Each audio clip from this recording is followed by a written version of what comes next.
ഏതായാലും വി എസിൻ്റെ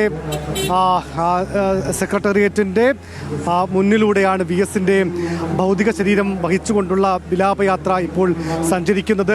സെക്രട്ടേറിയറ്റ് മുന്നിൽ എത്രയോ സമരങ്ങളിൽ പങ്കെടുത്ത, സെക്രട്ടേറിയറ്റ് മുന്നിൽ എത്രയോ സമരങ്ങൾക്ക് നേതൃത്വം കൊടുത്ത അതേ സമരപ്പന്തലിന് മുന്നിലൂടെയാണ് വി എസിൻ്റെ ഭൗതിക ശരീരം ഇവിടേക്ക് വരുന്നത്. വി എസ് എന്ന നേതാവ് മുന്നിൽ നിന്ന് നയിച്ച സമരങ്ങൾ, അത് സോളാർ ആയിക്കോട്ടെ, അല്ലെങ്കിൽ എത്ര സമരങ്ങൾക്ക് വി എസ് ഇവിടെ മൈക്ക് കെട്ടി പ്രസംഗിച്ചും വി എസിൻ്റെ പ്രസംഗത്തിൽ എത്ര ആൾക്കൂട്ടങ്ങൾ ഇവിടെ ഉണ്ടായിരുന്നതാണ്. ആ ആൾക്കൂട്ടത്തിന് നടുവിലൂടെ നിശ്ചലനായി ഇപ്പോൾ വി എസ് ഈ വീതിയിലൂടെ തന്നെ വരുന്നു എന്നുള്ളത് നമ്മൾ ഓർക്കേണ്ടതുണ്ട്. അങ്ങനെ എല്ലാവരുടെയും പ്രിയപ്പെട്ട വി എസ് വിട്ടുപിരിഞ്ഞിരിക്കുന്നു.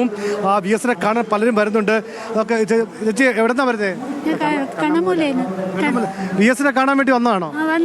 വി എസിന് അത്രയ്ക്ക് ഇഷ്ടമാണോ? വി എസ് മരിച്ചപ്പോൾ എന്ത് തോന്നി?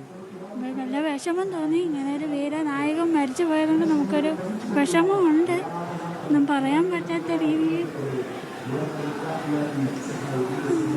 എല്ലാവരെയും ഹൃദയത്തിൽ തങ്ങി നിൽക്കുന്ന ഒരാളാണ്. നല്ലൊരു സേനാധിക നായകനായിരുന്നു, സാരഥിയാണ്. പെട്ടെന്ന് പോയ ഒരു വിയോഗം ഉള്ളിലുണ്ട്. ഇപ്പം എന്നാലും അടക്കാൻ പറ്റണില്ല, ഒന്നും പല സങ്കടമുണ്ട്. കണ്ണമ്മലാണ് ആലോചിക്കുന്നത് എങ്ങനെയാണ്? എന്തോ വിപ്ലവ നായനാണ്, നമുക്ക് ഏറ്റവും കൂടുതൽ ഇഷ്ടപ്പെട്ട നായകനാണ്. നമ്മളിതിൻ്റെ പാർട്ടിക്കാരനാണ്. മരിച്ചതിൽ വളരെ സങ്കടവും വിഷമവുമുണ്ട്. കണ്ടെങ്കിലും ഒന്നും കൂടെ അവിടെ പോയി കാണണം. ലക്ഷ്മി, ഇതാണ് നമ്മൾ സംസാരിക്കുന്ന ഓരോ മനുഷ്യനും ഓരോരുത്തരും ഇത് തന്നെയാണ്. വി എസ് എന്ന രണ്ടക്ഷരം പറയുമ്പോഴേക്കും അവരുടെ കണ്ണ് നിറയുന്നു. വി എസ് എന്ന ഒരു ജനകീയ നായകനെ ഓർക്കുമ്പോൾ അവരെ കണ്ണ് നിറയുന്നു. എല്ലാവരും പറയുന്നത് ഞങ്ങളുടെ നായകനായിരുന്നു, ഞങ്ങളുടെ നേതാവായിരുന്നു എന്നത് തന്നെയാണ്. അത് നമുക്കറിയാം. ഇതൊന്നും CPIMൻ്റെയോ അല്ലെങ്കിൽ അങ്ങനെ ഇടത് അനുഭാവികൾ മാത്രമല്ലെങ്കിൽ ജനങ്ങൾ വന്നു നിന്ന് ഇതാ ഞങ്ങളുടെ നേതാവ് പോകുന്നു എന്ന് വിളിച്ചു പറയുന്ന അസാധാരണമായ കാഴ്ചകൾക്കാണ് നമ്മൾ ഇവിടെ ഇപ്പോൾ സാക്ഷ്യം വഹിക്കുന്നത്. അത്രമേൽ ജനകീയനായ ഒരു വി എസിനെയാണ്. ഇപ്പോൾ ഞാൻ നേരത്തെ സൂചിപ്പിച്ചപ്പോൾ തന്നെ വി എസിൻ്റെ ഭൗതിക ശരീരം ഇപ്പോൾ നിൽക്കുന്നത് തിരുവനന്തപുരത്ത് സെക്രട്ടേറിയറ്റ് മുന്നിലെ സമരപ്പന്തലിന് മുന്നിലാണ് വി എസിൻ്റെ ഭൗതിക ശരീരം നിൽക്കുന്നത്.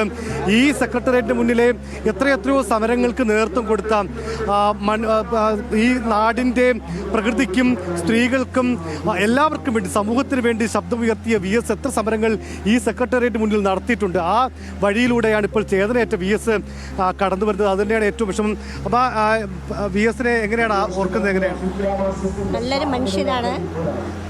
ഇവിടെ ഭരിക്കുന്നേക്കാൾ ഏറ്റവും നല്ലൊരു യോഗ്യനും ആയ ഒരു വ്യക്തിയാണ്. അദ്ദേഹത്തെ നമുക്ക് ഒരിക്കലും ജീവിതത്തിൽ മറക്കാൻ പറ്റില്ല. അദ്ദേഹം ചെയ്ത ഒരുപാട് ഉപകാരങ്ങളുണ്ട്, അത് ഒരിക്കലും മറക്കാൻ പറ്റില്ല. അദ്ദേഹത്തിൻ്റെ ആത്മാവിന് മോശം കിട്ടട്ടെ എന്ന് പ്രാർത്ഥിക്കുകയാണ്. അത്രയ്ക്കും നല്ലൊരു മനുഷ്യനാണ്. അത്രയും ജനങ്ങൾ കൂടണമെങ്കിൽ അത്രയ്ക്കും പാവങ്ങൾക്ക് വേണ്ടി അദ്ദേഹം ത്യാഗം അനുഭവിച്ച ഒരു വ്യക്തിയാണ്.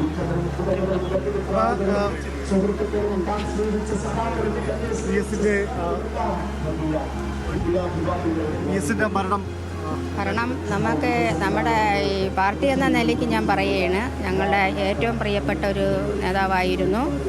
ജനങ്ങളാൽ എല്ലാവരും അറിയപ്പെടുന്ന വ്യക്തിയും. അദ്ദേഹത്തിന് രാഷ്ട്രീയം എന്ന് പറഞ്ഞാൽ പൊതുവിൽ ആരും പ്രത്യേകതയല്ല, എല്ലാവരും എല്ലാത്തിലും ഒരുമിച്ച് ഒരുപോലെ കണ്ടിരുന്നതാണ്. ഇപ്പം ജനങ്ങളെന്ന് പറഞ്ഞാൽ എല്ലാവരും ഒരൊറ്റക്കെട്ടായിട്ട് നിന്ന് തന്നെയാണ് അദ്ദേഹത്തെ സ്മരിക്കുന്നത്. പക്ഷേ അദ്ദേഹത്തിൻ്റെ പ്രായാധിക്യം കൊണ്ടും ഇപ്പോൾ രോഗശയ്യയിലായാലും നമ്മളിന്ന് വിട പറയുന്നു. നമുക്ക് എല്ലാവർക്കും അത് വിഷമം തന്നെയാണ്.